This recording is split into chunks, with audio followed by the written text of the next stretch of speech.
Magandang araw mga kasari-sari, kamusta na po kayo? Kamusta po ang inyong buhay? Sana ay nasa mabuti kayong kalagayan, maging ang inyong negosyo. So mag-topic tayo ngayon ng karanasan ko, karanasan ng aming pamilya, makapagbigay aral ito sa inyong mga nanonood na bakit kailangang mag-ipon, bakit kailangang may emergency fund, no? Umpisahan mo na, wag ka nang marami pang irarason ha. Pero bago yan, pakinggan nyo muna itong aking kwento. So, si mother ko ay nagbuntis ng hindi niya inaasahan. Yung kapatid na yun namin, yun ang aming bunso sana kung hindi namatay. Pero may rason doon bakit siya namatay. Dapat kung hindi nangyari yun, dapat buhay siya, dapat kapiling namin siya. Mahirap po talaga yung wala kang pera, lalo na wala kang ipon, kasi pag nagkasakit ka, wala kang pampacheck up, tapos wala kang pambili ng gamot. Kahit pa sabihin mong dalhin mo yan sa ospital ng government, kailangan pa rin ng mga gamot. At sa panahon noon, ang ospital ng government ay hindi pa ganun kaganda. Sa totoo lang, naranasan ko yan. Kaya nga nagkaroon ako ng phobia pagdating sa ospital ng mga gobyerno. Kaya nung nag-asawa ako, yung anak ko, kahit na simpleng tuli lang, sa private ko pa dinala kasi na-trauma ako sa napagdaanan namin sa ospital ng gobyerno noon. Pero noon yun. Sa ngayon naman kasi maganda na kasi yung ospital ng gobyerno, at yung ospital na dinalahan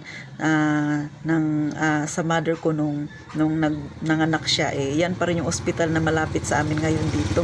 Pero maganda na siya. Pero yun nga, yung iniwan niyang alaala, yung iniwan niyang trauma, hanggang ngayon dala-dala ko pa na hindi ko basta-basta maalis. Ewan ko ba, pagka nakikita ko yung ospital na yan, naalala ko yung hirap na napagdaanan namin dyan, sa totoo lang mga kasari. So, yun na nga, nung nagbuntis si mother, nanganak, walang pambili pa ng gamit ng bata, walang pambili ng alcohol, yung pera niya, wala pang 500 yung nasa pitaka niya. So, Mariosep, di ba? Paano ka, manganganak ka, yun lang yung pera na bit-bit mo, wala kang pagkain, ganun. Parang, alam, sa totoo lang, yung manganganak si mother, pumunta lang siya ng ospital kasi malapit lang yung ospital dito sa amin, naglakad lang siya. Tapos yun, malakas lang talagang loob ni mother. Nailabas niya naman yung bata, ang baby ay 7 months old lang, pero ano siya, malusog kasi nga hindi naman siya nakalagay sa incubator. Kasi sabi ng doktor okay naman. Tsaka okay talaga, healthy yung bata. Sa totoo lang, nilabas nga din nila. Mga ilang araw lang sila sa ospital, nilabas. Pero sa palagay namin, ang ikinamatay niya ay infection doon sa pusod niya. Kasi siyempre, di ba, pag panganak, pinuputol yung pusod. Ngayon, nung time na napapalabas na sila mother noon, nasa lubong nila yung doktor na may hawak sa kanila. Tapos sabi ng doktor, ay palabas na pala kayo, misis. Sabi ng mother ko, opo doc. Sabi, sige, tingnan muna natin yung bata bago kayo umalis. So, okay naman yun kasi wala namang intention na masama yung doktor. Nung chinek niya yung bata, nakita niya, healthy naman, okay naman. Sabi niya, okay naman. Pero nung makita niya yung puso, dahil medyo mahaba pa, sabi niya, kailangan daw putulan daw ulit. So, pinutulan niya ng gunting na dala-dala niya. Dala-dala niya, nakalagay sa bulsa niya. Oh, hindi naman naka-sterilize yun. Hindi, di ba, bawal dapat yun. Dapat yung gunting na gagamitin mo, dapat nakalagay sa mainit na tubig, o kaya naka-disinfect, di ba? Dapat ganun. Sa kanya, hindi, bit-bit niya lang yun. Tapos, pagkasabi niya ganun, pinutulan niya ang pusod ng kapatid ko ulit. Tapos nilagyan lang ng clip, okay na, pinalabas niya ng mother ko. Saan ka nakakita ng gano'n na? O, diba? Yun na, grabing iyak daw ng kapatid ko, ayun sa mother ko. Kasi kami, 9 years old pa lang ako nung time na yun .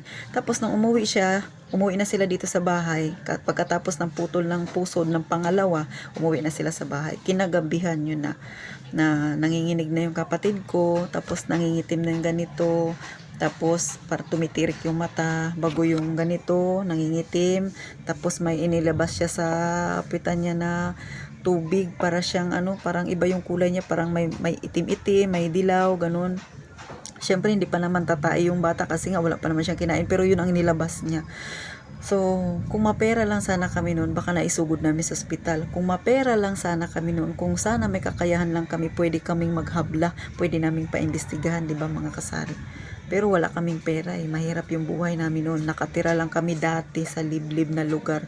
Tapos nung time na yun, bagong salta lang kami dito sa city, sa lungsod na ito, kung saan kami ngayon nakatira. So, kita nyo kung gaano kahirap ang buhay namin. Struggle talaga kami. Ultimo kakainin namin, struggle kami. Ganon yung buhay na napagdaanan namin ng pamilya ko. Sa totoo lang, yung bahay namin noon, nung bagong salta kami dito, apat lang na haligi. Tapos, dingding. Yung kabila, wala pang dingding. Ang dingding noon ay sawali, pero yung kabila, wala pang sawali. Ang nilagay lang ni mother para makalipat kami, nilagyan ng kumot. O, di ba?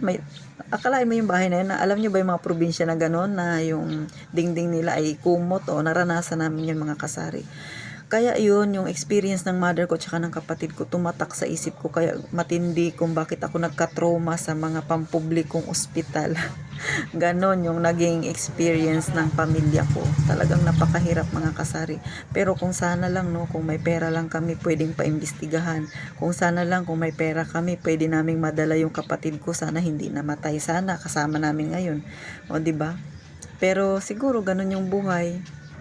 Minsan may mga bagay tayo na mahirap siyang ipaliwanag bakit nangyayari.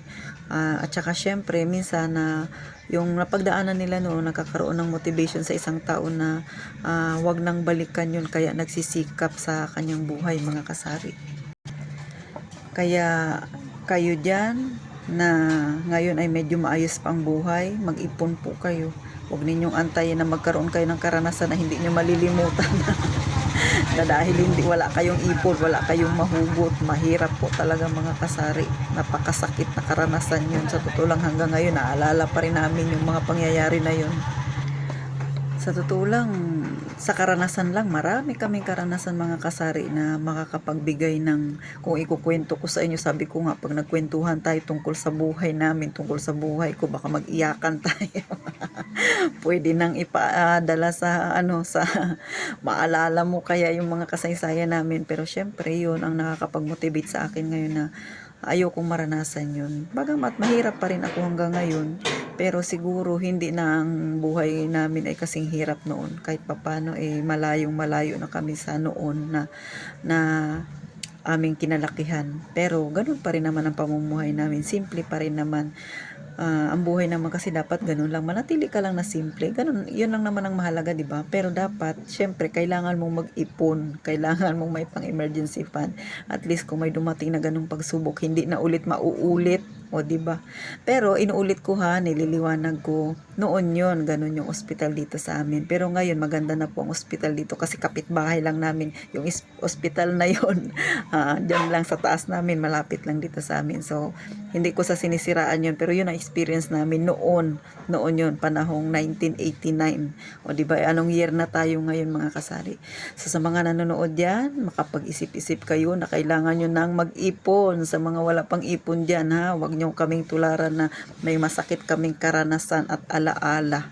Wag na sanang maulit pa sa iba. Pero sa totoo lang, yan ang buhay nating masa. Ang kwento ko sa inyo, baka nga mas matindi pang nakakaranas ng kahirapan. Yung naranasan namin, baka mas may matindi pa. O, di ba? Sa bagay, kanya-kanya tayo ng karanasan, pero syempre, kailangan nating matuto sa karanasan na yun. So, paano, mga kasari? Sana nakuha na ninyo ng aral, ang aking maikling kwento ng buhay ng aming pamilya. At huwag kayong magsawa na suportahan ng aking maliit na channel, mga kasari, Pa-like na lang at saka pa-subscribe, mga kasari. At saka syempre, para makatulong din tayo sa mga ibang kagaya natin. Yung iba kasi medyo nahihirapang magdesisyon, hindi lang naman tungkol sa negosyo yung pinag-uusapan natin dito, tungkol sa buhay-buhay nating mga mahihirap, mga nasa masa, mga nahihirapan na kung paano ba magdesisyon, di ba? So, sana makatulong yung ganitong uri ng vlog ko sa inyo na nanonood kayo sa akin, makapagbigay ako ng inspirasyon at lakas ng loob. So, thank you pong muli. Ito ang inyong pambansang tendera, si Ate Tintin. Huwag kayong magsasawa na sumuporta sa akin, mga kasari. At syempre, mag-iingat kayong palagi, mga kasari.